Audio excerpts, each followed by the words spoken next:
अब हम योग वशिष्ठ के 5वें प्रकरण उपशमन प्रकरण की शुरुआत करते हैं। स्थिति प्रकरण यानी पिछले प्रकरण में जगत की स्थिति का ज्ञान हुआ। अब वशिष्ठ 5वें प्रकरण में चित्त के उपशमन का मार्ग बताते हैं।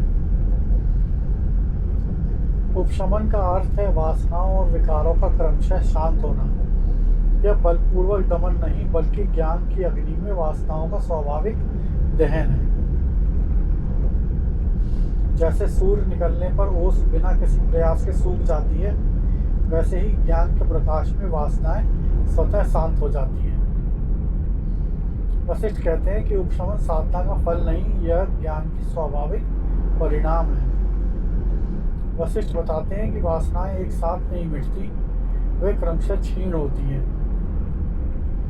जैसे किसी वृक्ष की जड़ को काटने से वृक्ष तुरंत नहीं सूखता, धीरे धीरे पत्ते झड़ते हैं, शाखाएं सूखती हैं और अंततः वृक्ष गिर जाता है। वैसे ही अहंकार की जड़ कटने पर वासनाएं धीरे धीरे स्थिर होती हैं। साधक को धैर्य रखना होता है।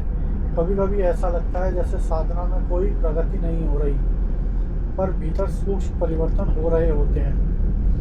निरंतर प्रयत्न और गुरु पर श्रद्धा यही वासना क्षय का मार्ग है। फिर वशिष्ठ राजा जनक का उदाहरण देते हैं। वो बताते हैं कि राजा जनक उपशमन के आदर्श हैं। वे राजा जनक जो थे वो विदेह राज्य के महाराजा थे।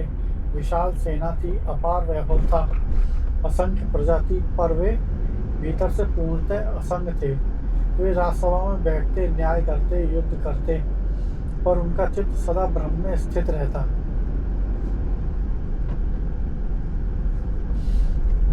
उन्होंने कहा था कि मिथिला जल में भी अगर डूब जाए तो भी मेरा कुछ नहीं जाएगा। यह उदासीनता नहीं थी, यह पूर्ण ज्ञान की असंगतता थी। वह जगत में थे पर जगत उनमें नहीं था। वशिष्ठ बताते हैं कि उपशमन की दिशा में एकाग्रता का अभ्यास आवश्यक है। मन स्वभाव से ही चंचल है, वह बाहर भागता है, विषयों में उलझता है। एकाग्रता का अभ्यास मन को धीरे धीरे एक विषय पर टिकाता है। पहले यह कठिन लगता है, मन बार बार भटकता है, पर निरंतर अभ्यास से मन स्थिर होने लगता है और एकाग्र होना सीखता है। वशिष्ठ कहते हैं कि मन का भटकना स्वाभाविक है, उसे वापस लाना साधना है। हर बार जब मन भटके और वापस लाया जाए, यही एकाग्रता का अभ्यास है। फिर वशिष्ठ राग और द्वेष को चित्त के दो मुख्य विकारों के रूप में बताते हैं। वो कहते हैं कि राग होता है जो प्रिय लगता है उसकी आसक्ति, और द्वेष होता है जो अप्रिय लगता है उससे विमुखता।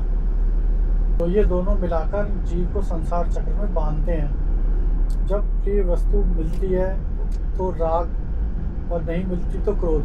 और जब अप्रिय वस्तु पास आती है तो द्वेष, और जब जाती है तो राहत। यह निरंतर उठक पटक चलती रहती है और यही दुख का कारण है। वशिष्ठ कहते हैं कि जब सब में ब्रह्म देखते हैं तब कुछ अप्रिय नहीं, कुछ प्रिय नहीं, केवल ब्रह्म है। तब राग द्वेष स्वतः ही शांत हो जाते हैं। वशिष्ठ एक अद्भुत कथा सुनाते हैं एक बालक की। वह बालक जन्म से ही असाधारण था। वह संसार के खेलों में रुचि नहीं लेता था। बचपन से ही उसे जन्म, मृत्यु और सुख दुख की असारता दिखाई देती थी। लोग उसे विक्षिप्त समझते थे, पर वह परम शांत था। वशिष्ठ इस कथा से दर्शाते हैं कि ज्ञान की पात्रता पूर्व जन्मों की साधना से आती है। जो इस जन्म में जन्मजात वैराग्यशील है, उसने पिछले जन्मों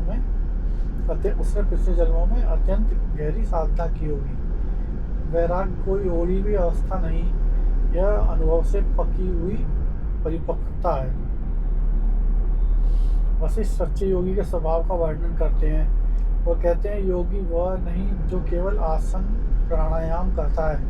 सच्चा योगी वह है जिसका चित्त सुख में अतिरिक्त हर्षित नहीं होता और दुख में विचलित नहीं होता। वह हर परिस्थिति में समान रहता है। जैसे बड़ा वृक्ष तूफान में झुकता तो है पर जड़ से उखड़ता नहीं है। यह स्वभाव दमन से नहीं आता, यह ज्ञान से आता है। जब पता है कि सब कुछ ब्रह्म है और सब कुछ ब्रह्म की लीला है, मैं केवल साक्षी हूँ, तब परिस्थितियाँ चित्त को डिगा नहीं सकती। वशिष्ठ मन की गहराई का वर्णन करते हैं और बताते हैं कि मन केवल वर्तमान विचारों का समूह नहीं है, उसकी गहराई में अनगिनत जन्मों के संस्कार संचित हैं। जैसे गहरे तालाब की सतह पर कभी कभी पुरानी लहरें ऊपर आती हैं, वैसे ही पुराने संस्कार अचानक उभरते हैं। इसलिए साधक कभी कभी आश्चर्यचकित होता है कि मैंने ये साधना की, फिर भी यह पुरानी आदतें क्यों आईं। वशिष्ठ कहते हैं कि निराश मत हो, गहरे संस्कारों को मिटने में समय लगता है। ध्यान और विचार से धीरे धीरे वह शुद्ध होते हैं। फिर वशिष्ठ एक सूक्ष्म प्रक्रिया समझाते हैं। वो कहते हैं कि पहले विचार से साधना होती है। यह जगत मिथ्या है, आत्मा सत्य है, यह विचार बार बार किया जाता है। धीरे धीरे यह विचार इतना गहरा हो जाता है कि स्वतः होने लगता है, प्रयास नहीं करना पड़ता। और फिर एक अवस्था आती है जब विचार की भी आवश्यकता नहीं रहती। सत्य इतना स्पष्ट हो जाता है कि उसके लिए सोचना नहीं पड़ता। यह निर्विचार अवस्था ही समाधि है। विचार सीढ़ी है, मंजिल नहीं। विचार की सीढ़ी पर धीरे धीरे चढ़ते रहो, पर सीढ़ी पर कहीं पे रुकना नहीं है। फिर वशिष्ठ कुदंत नामक एक साधक की कथा सुनाते हैं। वह मृत्यु के भय से इतना पीड़ित था कि जीना भी दूभर हो गया था। वह हर समय मृत्यु का विचार करता था और हर रात भयभीत सोता था। फिर एक ज्ञानी से मिलने पर उसे ज्ञान हुआ कि आत्मा कभी नहीं मरती, केवल शरीर बदलती है। जैसे पुराना वस्त्र होने पर बदला जाता है, आत्मा भी एक शरीर छोड़ के दूसरा ले लेती है। यह ज्ञान होने पर कुदंत का मृत्यु से पूर्णतः भय मिट गया। उसके जीवन में एक नई शांति और उत्साह आ गया।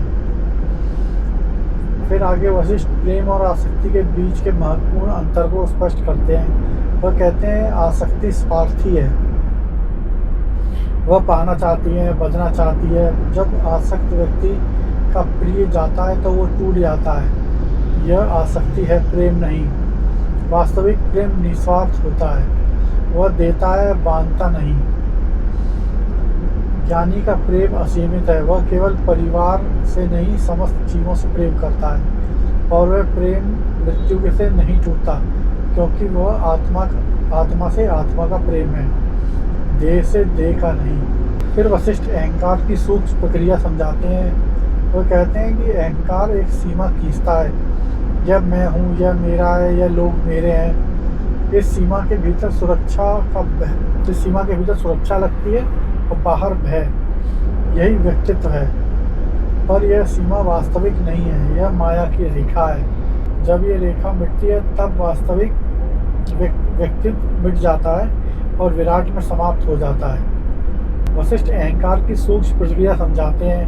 अहंकार एक सीमा खींचता है, यह मैं हूँ, यह मेरा है, ये लोग मेरे हैं। इस सीमा के भीतर सुरक्षा और बाहर भय लगता है, यही व्यक्तित्व है। पर यह सीमा वास्तविक नहीं है, यह माया की रेखा है। जब यह रेखा मिटती है तब व्यक्तित्व विराट में समा जाता है। इससे भयभीत मत हो, यह होना नहीं, विस्तार है। जैसे नदी समुद्र में मिलकर खोती नहीं, विशाल हो जाती है। अहंकार के टूटने पर एक असाधारण विस्तार और मुक्ति की अनुभव होता है। फिर वशिष्ठ एक व्यापारी की कथा सुनाते हैं जो अपार धन कमाने के बाद भी शांत नहीं था। उसे लगता था थोड़ा और धन हो जाए फिर मिलेगा। उसकी एक ज्ञानी से भेंट होती है।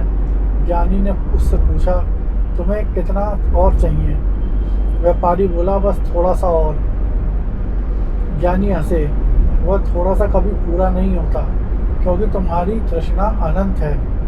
फिर ज्ञानी ने बताया कि तृप्ति धन में नहीं मिलती, वह आत्मा में है। वह आत्मा तुम्हारे भीतर ही है, बाहर खोजने की जरूरत नहीं है। फिर ऐसे ही वशिष्ठ एक और कथा सुनाते हैं पद्म नामक साधक की। पद्म को गहरी समाधि में ब्रह्म का साक्षात्कार हुआ। उस अनुभव में सब कुछ एक हो गया, न मैं रहा न जगत, केवल परम शांति और आनंद।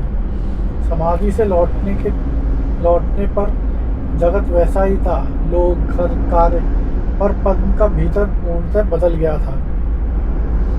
अब संसार उसे अलग दिखता था, वही घर अब मंदिर लगता था और वही लोग अब उसे ब्रह्म रूप लगने लगे।